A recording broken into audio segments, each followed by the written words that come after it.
Muy buenos días, hermanos de Capilla Fidelidad. Mi nombre es Alan Legarda y hoy vamos a estar revisando el capítulo 48 del libro de Génesis. Este es un capítulo bastante interesante. Vamos a ver en él una bendición de parte de Jacob y como un estilo de adopción. Pero para entender todo esto, vamos a empezar con el devocional, pero como siempre, con oración. Señor Padre Celestial, gracias por este nuevo día, Señor. Gracias por tu palabra. Te pido que esta ocasión, en este día, Señor, seas tú usándome y hablando tú a través de mi boca, Señor, y que sea de bendición e edificación. Te lo pido en tu santo nombre, Jesús. Amén.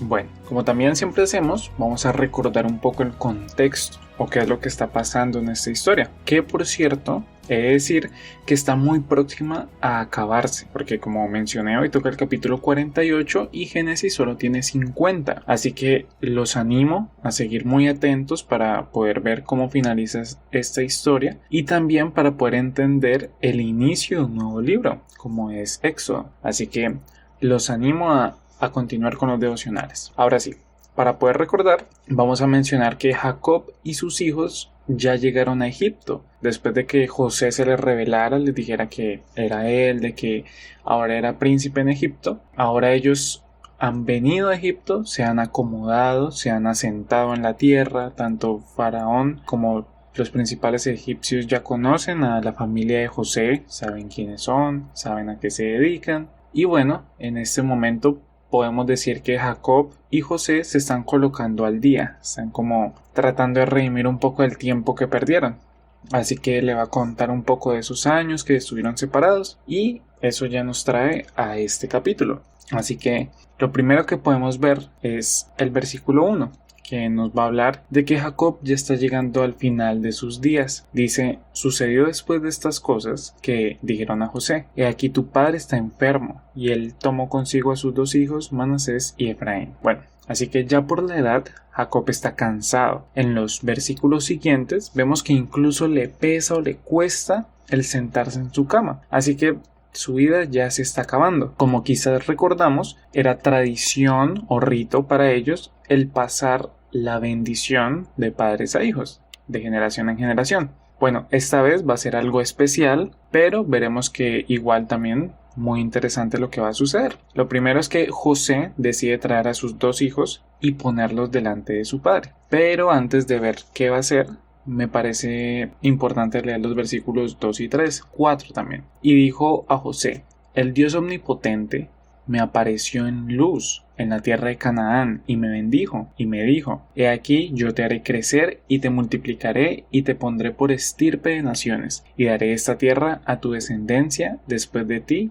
por heredad perpetua. Aquí ya podemos ver un punto como aplicación, y es que antes que nada Jacob se toma algo de tiempo para decirle a su hijo, para contarle un poco acerca de su historia, de su encuentro con el Señor, de la promesa que Dios le había dado. Lo que Jacob está haciendo es recordar, pero está recordando, y eso es muy importante. Esa es la primera aplicación de hoy, y es que nos puede parecer muy sencillo o muy simple, pero muchas veces lo pasamos por alto, y es que olvidamos recordar. Dios es un Dios fiel y todo lo que nos promete Él lo va a cumplir, pero muchas veces cuando llega la promesa olvidamos que Dios nos lo había prometido, así que terminamos siendo ingratos. Pero a través de toda la Biblia tenemos cientos de ejemplos de que recordar siempre es importante y es esencial. El judaísmo, como vivían los israelitas, sus prácticas, todo se basaba en recordar las buenas cosas que Dios había hecho con el pueblo de Israel. Sus ofrendas, sus fiestas, sus ritos, todo hablaba de lo que Dios había dicho y hecho. Y aquí Jacob es un ejemplo de eso y de cómo nosotros debemos de recordar cuando Dios nos habla. Cuando Jacob estaba solo, cuando él no tenía ni esposa, ni familia, ni tierra, Dios se le apareció y él le hizo una promesa. Ahora él está viendo a su hijo, el que daba por muerto durante muchos años, y le está recordando que Dios es fiel y que le dio una gran descendencia, y es con todos ellos que llegó a Egipto, con todos sus hijos y sus nietos. Así que eso es lo primero que podemos ver. Seguimos leyendo los versículos 5 y 6. Dicen, y ahora tus dos hijos, Efraín y Manasés, que te nacieron en la tierra de Egipto, antes que viniese a ti a la tierra de Egipto, míos son, como Rubén y Simeón serán míos, y los que después de ellos has engendrado serán tuyos. Por el nombre de sus hermanos serán llamados en sus heredades. Aquí es donde las cosas se ponen un poco extrañas, pero también especiales, y es que Dios le había hablado a Jacob, es lo que podemos decir.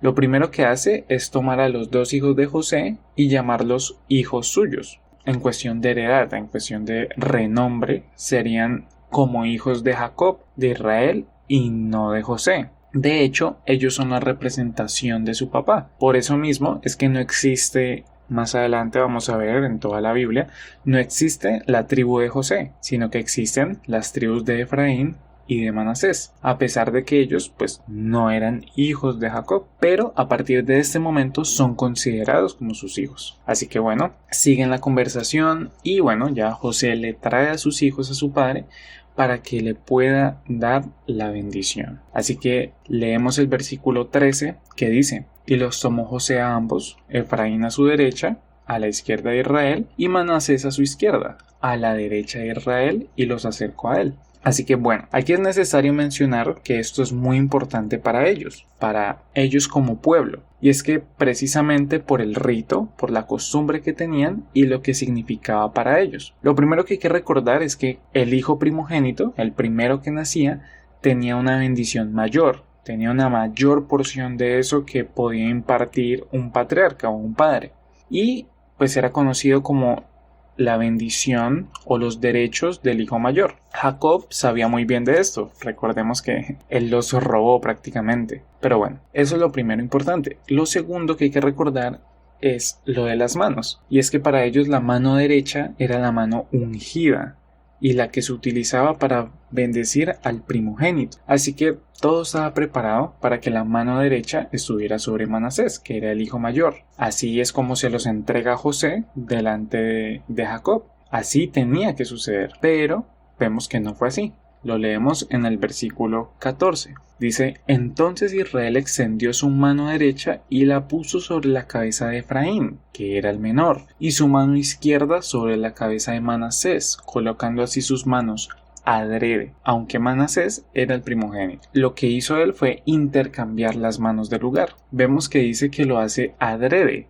y eso es bueno de confirmar, porque significa que no fue un error, no le pasó porque no veía bien, no le pasó por la edad, por la vejez, no se debía nada a eso.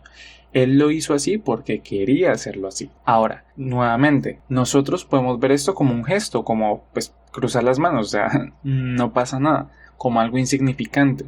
Pero para ellos era como intercambiar la bendición misma. El orden de las cosas, el orden de importancia en una casa se estaba intercambiando en ese momento. Y era tan importante como lo vamos a ver en la respuesta de José, en los versículos 17 y 18. Dice: pero viendo José que su padre ponía la mano derecha sobre la cabeza de Efraín, le causó esto disgusto, y asió la mano de su padre para cambiarla de la cabeza de Efraín a la cabeza de Manasés. Y dijo José a su padre: no así, padre mío, porque este es el primogénito. Pon tu mano derecha sobre su cabeza. Así que aquí está José creyendo que su padre se está equivocando, y dice que incluso se disgustó, él se molestó por esto. Y es que, reitero, para ellos esto era muy importante. Así que incluso toma la mano de su padre para intercambiar. Y es que muchas veces somos como José, somos cegados, no vemos más allá de lo que tenemos enfrente, y muchas veces nos dejamos guiar por costumbres o por ritos, y eso impide,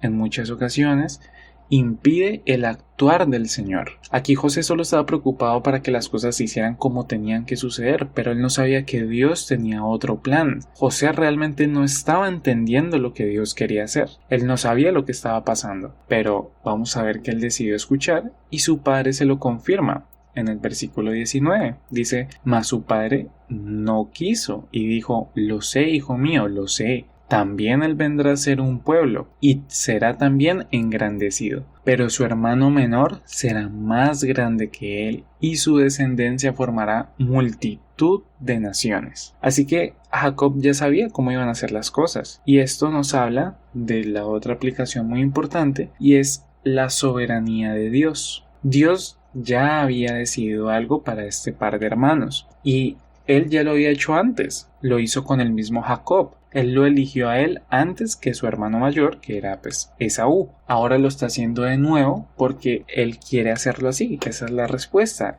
Él decide obrar de esta manera. Así es como lo quiere hacer. Y ellos, al igual que nosotros, solo nos sujetamos a su santa y buena voluntad. Jacob lo recibió de Dios y así lo hizo, a pesar del desagrado de José. Pero así fue y así iba a ser con el tiempo. Dios habló y así fue. Y eso es como un muy breve resumen de este capítulo que, como siempre, los invito a leer completo para que puedan tomarlo de una forma integral y entender todo lo que Dios quiere decir a través del capítulo. Pero por este devocional eso es lo que vamos a revisar, así que repasemos brevemente qué fue lo que vimos. Primero, lo importante de recordar. Recordar es sinónimo de gratitud y es recordar lo que Dios nos ha prometido, lo que Dios ha hecho por nosotros y de dónde nos ha sacado Dios. Lo segundo, muy importante también, es la soberanía de Dios. Muchas veces somos como José, estamos cegados, no vemos más allá de lo que tenemos enfrente y no sabemos qué es lo que Dios quiere hacer. Así que confiemos en Dios, en que Él obra como Él quiere, en quien Él quiere, y que eso es su santa voluntad y es lo mejor para nosotros. Señor Padre Celestial, gracias por este devocional, gracias por tu palabra, Señor. Te ruego y te pido que esto lo podamos atesorar en nuestro corazón y no sea simplemente unas palabras sueltas que se lleva el viento. Te lo pedimos en tu santo nombre, Jesús. Amén y amén.